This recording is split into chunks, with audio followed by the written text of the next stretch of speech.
Good morning students, कैसे हो? देखिए, अभी तक अपन ने हेलो एल्केन और हेलो एरीन चैप्टर के अंदर केमिकल प्रॉपर्टीज पढ़ रहे थे, न्यूक्लियोफिलिक सब्स्टिट्यूशन रिएक्शन देखा, एलिमिनेशन रिएक्शंस देखा, और आज देखेंगे किस तरीके से रिएक्शंस विद मेटल्स के साथ होते हैं, डिफरेंट मेटल्स के साथ किस तरीके से एल्किल हैलाइड रिएक्शंस करते हैं।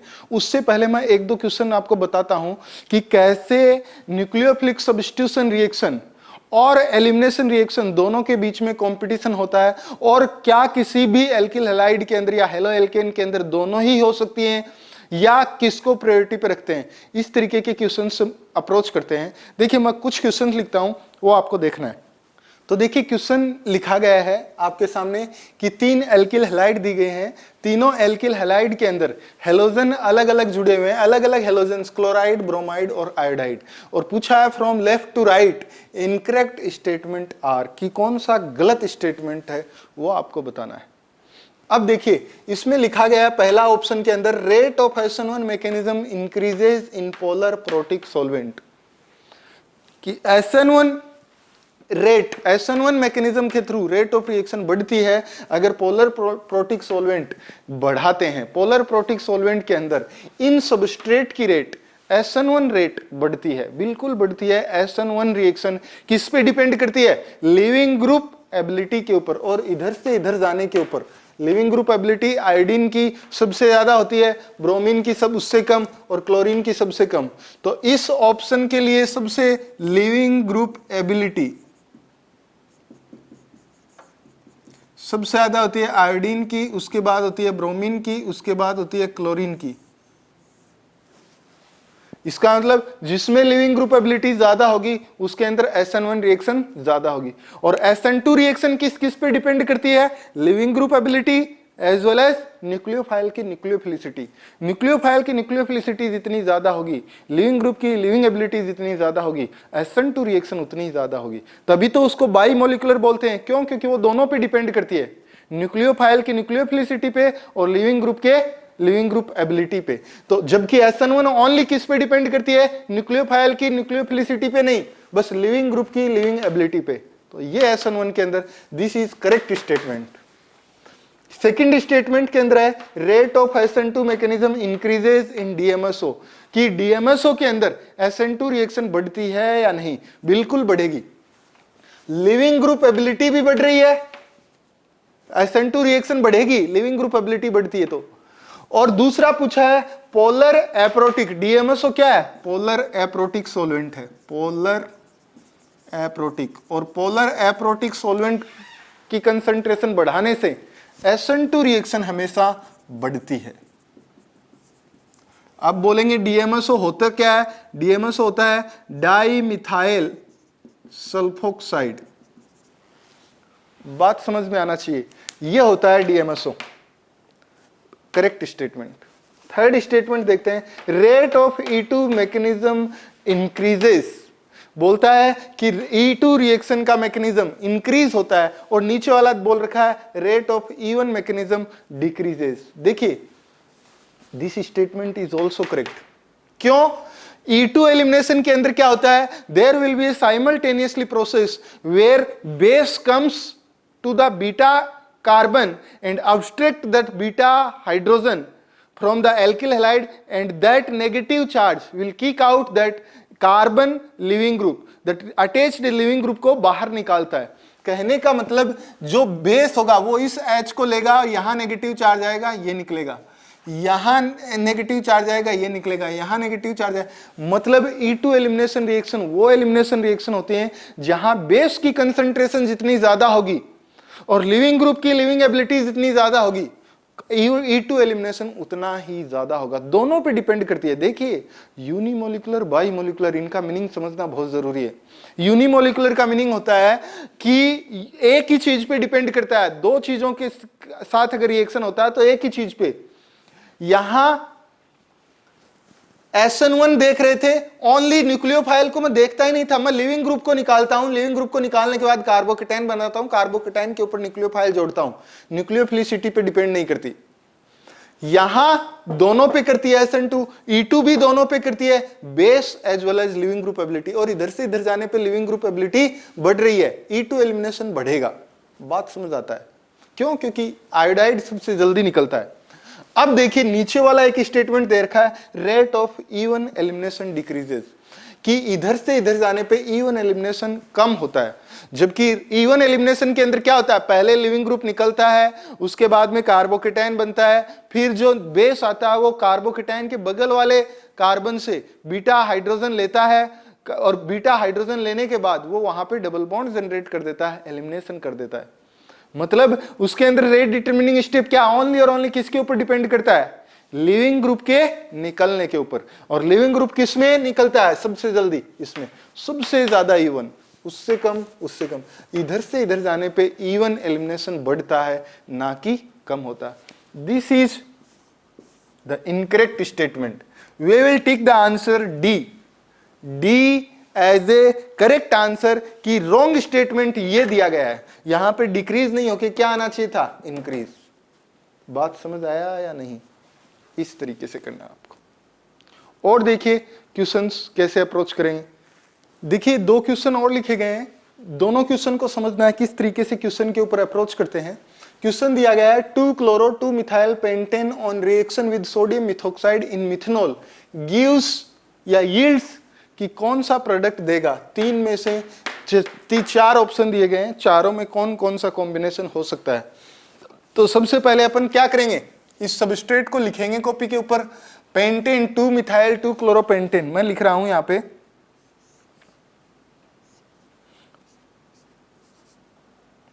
2-methyl 2-chloropentane, यही हो गया।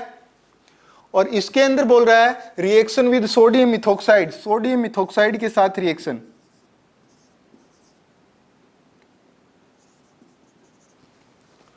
जब सोडियम मिथॉक्साइड के साथ इसका रिएक्शन होगा इन मिथेनॉल, नीचे दिया गया है मिथेनॉल, मतलब ये क्या है, सॉल्वेंट। यील्ड क्या प्रोड्यूस करता है, तो देखिए ये अगर सबस्ट्रेट है, ये सोडियम मिथॉक्साइड के साथ जब भी रिएक्शन करेगा, sodium methoxide act as a base, और जब ये बेस की तरह एक्ट करेगा तो ये एलिमिनेशन करेगा, और it can also act as a nucleophile, nucleophile की तरह रिएक्शन करेगा तो ये सब्स्टिट्यूशन देगा। अपने को ऑप्शन के अंदर दोनों ही प्रोडक्ट दिए गए हैं। ये ऑप्शन दिया है सब्स्टिट्यूटेड प्रोडक्ट, इससे कि ये इसके ऊपर न्यूक्लियोफिलिक अटैक करे और ये बाहर निकल जाए। ये एलिमिनेशन का दिया गया है और ये एलिमिनेशन का दिया गया है। अपन कौन सा ऑप्शन टिक करें, whether to do substituted product और एलिमिनेटेड प्रोडक्ट। ये ऐसे क्वेश्चंस दिमाग खराब करते हैं। ये क्वेश्चन आया था JEE 2016 मेन में आया था।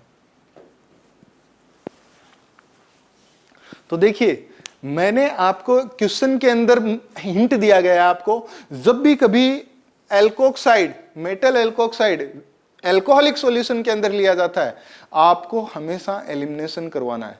It cannot act as a nucleophile. क्यों? क्योंकि एल्कोक्साइड एक तो बल्कियर होता है साइज में, और बल्कि जब होता है तो उसकी क्या होती है, न्यूक्लियोफिलिसिटी कम हो जाती है। हमेशा nucleophilicity is controlled by the steric factor. जब साइज बड़ी है तो इतना जल्दी अटैक नहीं कर पाता है। तो देखिए यही दिया गया है कि सोडियम मिथॉक्साइड इन मिथेनॉल यील्ड्स, कि सोडियम मिथॉक्साइड के साथ जब अल्कोहल सॉल्यूशन के अंदर जब दिया जाता है, it will always give that elimination. मैंने आपको क्या बताया, एक होता है एक्वस केवच, एक्वस केवच, और एक होता है alcoholic KOH. Alcoholic KOH leads that elimination reaction और aqueous KOH leads that substitution reaction. यही पढ़ते हैं अपन। अल्कोहलिक केवच एलिमिनेशन क्यों करता है, क्योंकि अल्कोहलिक केवच जब किसी अल्कोहलिक सॉल्यूशन के साथ लिया जाता है तो अल्कोक्साइड जनरेट करता है, and that alkoxide will react with the substrate. Understand? तो यही चीज यहां पे है। अब ये अल्कोक्साइड इससे H+ लेगा तो ये मिथॉक्साइड ही बनाएगा, और ये मिथॉक्साइड की बेसिसिटी बहुत ज्यादा होती है। आया बात समझे? तो ये क्या करेगा, पहले ये बेस की तरह ही काम करेगा। अब देखिए कौन सा सबस्ट्रेट है, 3 डिग्री सबस्ट्रेट के अंदर इवन एलिमिनेशन के चांस है। इवन एलिमिनेशन में पहले क्लोरीन बाहर निकलता है, क्लोरीन बाहर निकलने के बाद कार्बोकेटाइन बनता है, कार्बोकेटाइन सबसे ज्यादा स्टेबल कार्बोकेटाइन बनेगा। उसके बाद न्यूक्लियोफाइल जाएगा और बीटा कार्बन से जुड़ी हुई हाइड्रोजन बाहर निकाल के वहां पे एलिमिनेशन करेगा। तो लिविंग ग्रुप निकलने के बाद ये इससे हाइड्रोजन ले, यहां पे हाइड्रोजन जुड़ी हुई है, या यहां से हाइड्रोजन ले, मुझे बताइए ये कौन सी हाइड्रोजन लेगा, इस कार्बन पे जुड़ी हुई हाइड्रोजन या इस कार्बन पे जुड़ी हुई हाइड्रोजन। इसको इधर से ले लीजिए,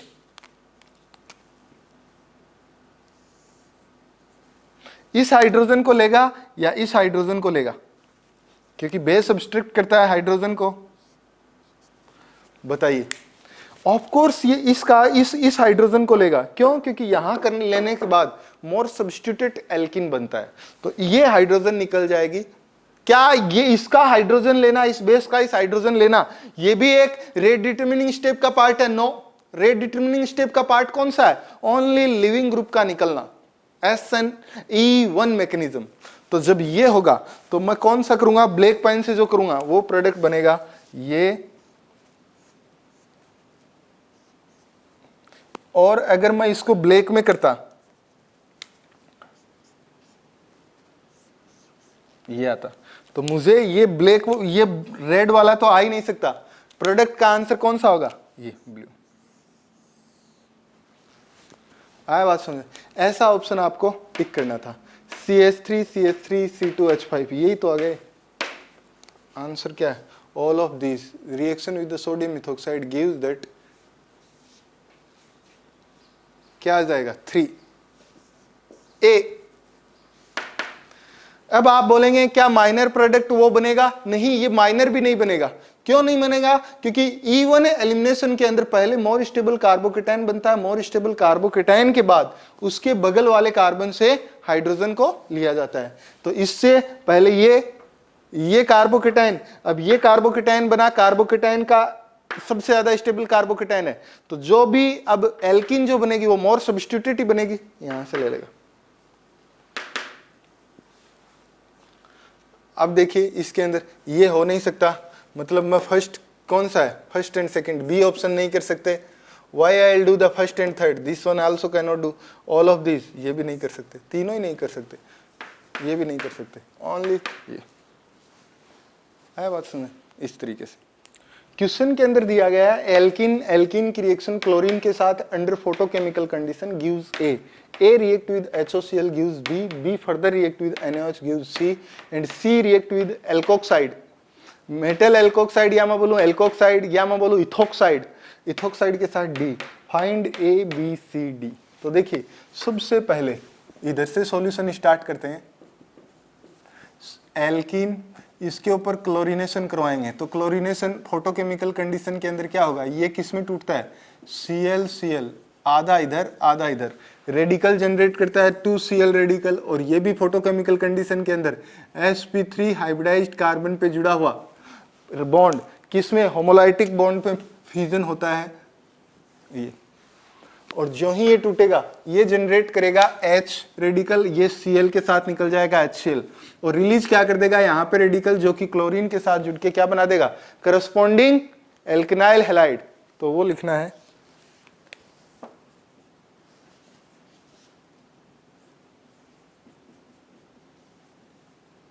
आया बात सुन, ये बना A,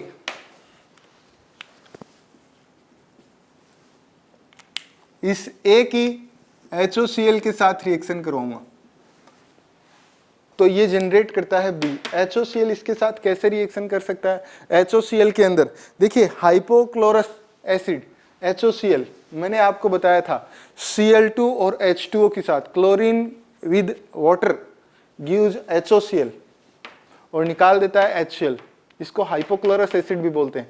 सबसे पहले क्लोरीन इस एल्किन के साथ जुड़ता है, मैंने हाइड्रोकार्बन के अंदर पढ़ाया था एल्किन के अंदर रिएक्शन, जो ही क्लोरीन इसके साथ जुड़ेगा ये आ जाएगा Cl पॉजिटिव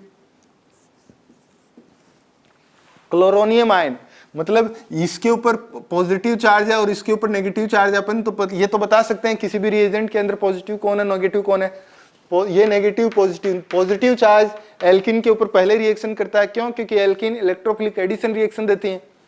ये बनाया, अब ये बनाने के बाद अपन क्या करेंगे, इस नेगेटिव चार्ज से क्या करते हैं, रिंग ओपनिंग करते हैं। रिंग ओपनिंग किधर से करेंगे, मोर सब्स्टिट्यूटेड साइड से। क्यों? क्योंकि कार्बोकेटाइन रिंग के अंदर पॉजिटिव चार्ज, रिंग ओपनिंग किधर से होगा? मोर सब्स्टिट्यूटेड से।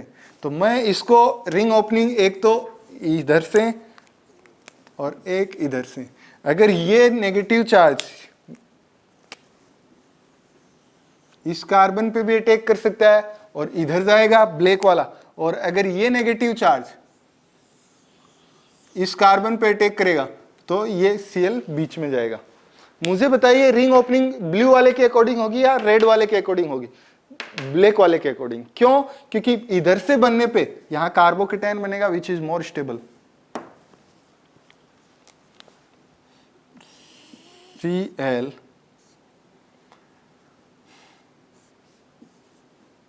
और यहां पे आ जाएगा OH। आया बात समझ? ये बना मेरा B।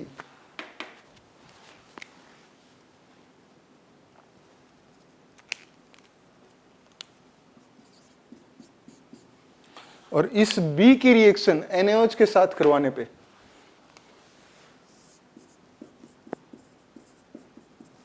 ये क्या करेगा? इस H+ को लेगा, जो ही H+ को लेगा negative charge will kick out that. देखिए नेगेटिव चार्ज अपने से बगल वाले कार्बन पे अगर कोई लिविंग ग्रुप होता तो वो नेगेटिव चार्ज इधर डिलोकलाइज्ड होता और उसको बाहर कर देता, लेकिन बगल वाले पे तो नहीं है, लेकिन उसके आगे वाले पे है, तो इसको बोलते हैं NGP, नेबरिंग ग्रुप पार्टिसिपेशन या intramolecular cyclization. Intramolecular cyclization is always preferable than intermolecular cyclization. तो देखिए ये नेगेटिव चार्ज आते, ये बना Cl, यहां पे O नेगेटिव और ये आ गया Cl, और ये इसको बाहर कर देगा। आया बात समझ? ये इधर भी कर सकता था, इधर भी कर सकता था, किधर भी करवा लो, और मैंने बना दिया इससे प्रोडक्ट ये। अब आपको वापस से क्या दिया गया है? इथोक्साइड। और जो ही इथोक्साइड दिया है, इथोक्साइड क्या करेगा? न्यूक्लियोफिलिक सब्स्टिट्यूशन रिएक्शन C2H5O-, ये क्या करेगा? इस कार्बन के ऊपर अटैक करेगा और ये इधर, तो हो जाएगा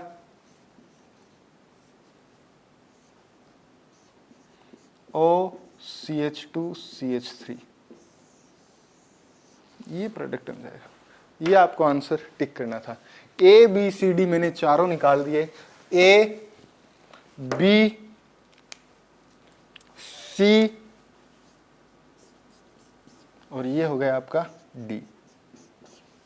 ऐसे है बात सुने?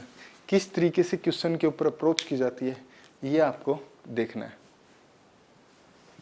ओके, ऐसे इतना करिए, ये क्वेश्चन का अंडरस्टैंड करना है कैसे कैसे क्वेश्चन के ऊपर अप्रोच की जाती है। देखिए it is really difficult to जज द एलिमिनेशन रिएक्शन और सब्स्टिट्यूशन रिएक्शन, लेकिन आपके पास एक इलाज है, एल्कोहलिक सॉल्यूशन और एक्वस सॉल्यूशन से आप ढूंढ सकते हैं। आया बात समझे?